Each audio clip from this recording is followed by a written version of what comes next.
প্রব্রাজিকা বেদান্ত প্রাণা মাতাজির সম্পাদকীয় যুগদেবী শ্রী শ্রী মা, পত্রিকার ৮ম বর্ষ, ৩য় সংখ্যা। ভগিনী নিবেদিতা দেখেছিলেন শ্রী শ্রী মায়ের মধ্যে সাধারণ বুদ্ধি আর তৎপরতার কি চমৎকার প্রকাশ, এবং তাকে ঘিরে চারিদিকে যেন এক আড়ম্বরহীন অপার্থিব ভাব, যার সান্নিধ্যে ক্লান্তি আর দুঃখের উপশম হতো। বাস্তবিক আধ্যাত্মিক জীবন যত গভীর হয়, ততই ঐক্যানুভূতি দৃঢ় হয়। মানুষ সমস্ত সংস্কারের পারে চিরমুক্তির আস্বাদ গ্রহণ করে। মার জীবনে এই ভাবের বিকাশ দেখে নিবেদিতা লিখেছিলেন, বরাবরই তিনি ছিলেন রক্ষণশীলা, কিন্তু আশ্চর্য, পাশ্চাত্যবাসিনীদের দেখার পর মুহূর্তে তাঁর রক্ষণশীলতার কিছুই অবশিষ্ট রইল না। শ্রী শ্রী মা এই বিদেশিনী কন্যাদের সঙ্গে বসে আহার করেছিলেন। এই দৃশ্যে সবচেয়ে আশ্চর্য হয়েছিলেন স্বামীজি স্বয়ং। মেয়েরাই যে দ্বার একদিন রুদ্ধ করেছিল, সে দ্বার স্বহস্তে মা উন্মুক্ত করে দিলেন। প্রাচ্য আর পাশ্চাত্য নারীর মধ্যে বর্জন নয়, গ্রহণের এক মধুর মানসিকতা দেখা দিল। মায়ের জীবন নির্জন অরণ্যে একাকী কাটেনি। তিনি এই কর্মমুখর কলকাতায় এসে বসেছিলেন, যেখানে জনজীবন বিচিত্র ধারায় প্রবাহিত, যেখানে মিলেছে সংস্কৃতির বিভিন্ন শাখা, লোকচর্যা, প্রাচীন আর নবীন মানুষ। শ্রীরামকৃষ্ণের সাধনপুত স্থান দক্ষিণেশ্বরেও তিনি বাস করতে যাননি। সেই মহাতীর্থের স্মৃতিরেণুতে পদচারণা করে বিরহ বিধুর দিনও কাটাননি। কঠোর বাস্তবকে মেনে কিছুদিনের মধ্যেই তীর্থবাস সম্পন্ন করে মানুষের কল্যাণ কর্মে নিয়োগ করেছেন নিজের সর্বশক্তি। সেদিন পাশ্চাত্যের নারী সমাজে বিপুল পরিবর্তন এসে গেছে শিক্ষার আলোকে।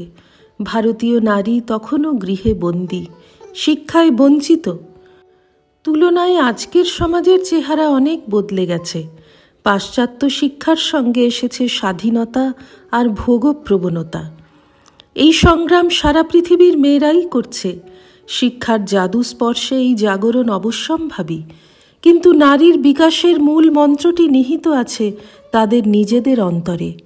সেই কথাটি জানাবার জন্য, বিশেষ করে ভারতের অধ্যাত্ম বার্তা ঘোষণা করার জন্যই বোধহয় এবার এদেশের নারীদের জাগরণের মুখে ইতিহাস মথিত করে এক অমৃত রূপিণীর আবির্ভাব ঘটল। তিনি শ্রী রামকৃষ্ণ সঙ্গিনী সারদা দেবী। মহিষাসুর বধের জন্য যখন দেবতাদের তেজ মিলিত হয়েছিল, তাঁরা ভাবছিলেন কোনো পুরুষ সিংহের আবির্ভাব ঘটবে। আশ্চর্য! ঋষি বিস্ময়ের সুরে বললেন, একাস্থম তদভুন নারী ব্যাপ্ত লোকত্রয়ম তৃষা। সারা জগৎ আলো করে একটি নারী মূর্তি রূপায়িত হল জ্যোতির রেখায়।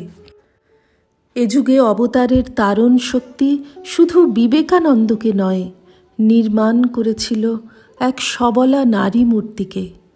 নারায়ণ রূপী ঋষি শক্তিকে আবাহন করার আগে শ্রী শ্রী মাকে তিনি পূজার আসনে প্রতিষ্ঠিত করলেন।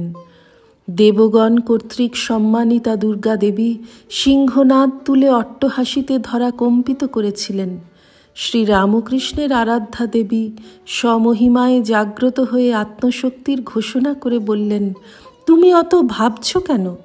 তাদের ভবিষ্যৎ আমি দেখব। শ্রী রামকৃষ্ণ পার্ষদদের দেখাশোনা আর পরিপালনের দায় এমনি করেই সেদিন তিনি তুলে নিলেন। এই সর্ববিজয়িনী মাতৃশক্তিকে সম্মানিত করে সস্মিত বদনে সেদিন অবতার পুরুষ বিদায় নিয়েছিলেন, যেন তাকে পৌঁছে দিয়েছিলেন সংসার সমরাঙ্গনে। শ্রীরামকৃষ্ণার্পণমস্তু। নিবোধত আজকের পাঠ আপনার ফোনে রোজ পেতে চাইলে সাবস্ক্রাইব ও বেল আইকন দুটোই ক্লিক করুন। রামকৃষ্ণ ভাবধারা প্রচারের সঙ্গে থাকুন। এটি একটি ফ্রি চ্যানেল।